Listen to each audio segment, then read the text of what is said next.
আমি ধারাবাহিকভাবে 3বার গ্রেপ্তার হয়েছিলাম। আমাদের ইয়াং জেনারেশন যারা আছে আমরা তাদেরকে এমন ভাবে গাইড করেছি, ওদের সঙ্গে মিলিয়ে মিশিয়ে দিয়েছি। এটা কোনো রাজনৈতিক দলের একক আন্দোলন ছিল না। আজকে যারা বিরোধী দল কোথায় ছিলেন, পাশে কিভাবে ছিল, রোড মার্চ ছিল ঢাকা চিটো, সেখানে একটু কড়া বক্তৃতা দিছি, মনে আছে আপনাদের, হাসিনাকে নিয়ে। 10 তারিখ রাত্রে আমাকে আবার গ্রেপ্তার করছিল, আমার বাসা ভেঙে, বাসার দরজা জানালা ভেঙে।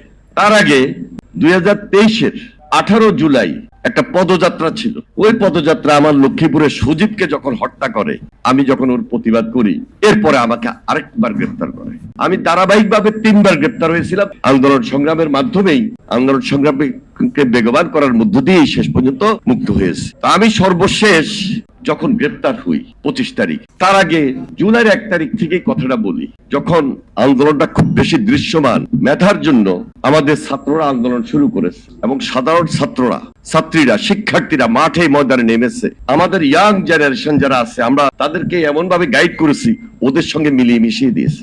আন্দোলনকে আরো চাঙ্গা করতে হবে। এটা কোনো রাজনৈতিক দলের একক আন্দোলন ছিল না। আপনারা পার্লামেন্টে দেখেছেন, আমি স্পষ্ট বলেছি, আমি কিন্তু শুধু জুলাইয়ের আন্দোলনে ছিলাম না, শুধু জুলাই যোদ্ধা না, আমি জানুয়ারি থেকে ডিসেম্বরের যোদ্ধা ছিলাম। এবং আমার সঙ্গে 17 বছর এই সাধারণ নেতা কর্মী, এই সাধারণ মানুষ জানুয়ারি থেকে ডিসেম্বর পর্যন্ত আন্দোলন করেছে, সংগ্রাম করেছে, গুমের শিকার হয়েছে, খুনের শিকার হয়েছে, অত্যাচারিত হয়েছে, নির্যাতিত হয়েছে। 28 অক্টোবর যখন আমি জেলে বসে লাইভ দেখেছি, আছে না কত সিস্টেম।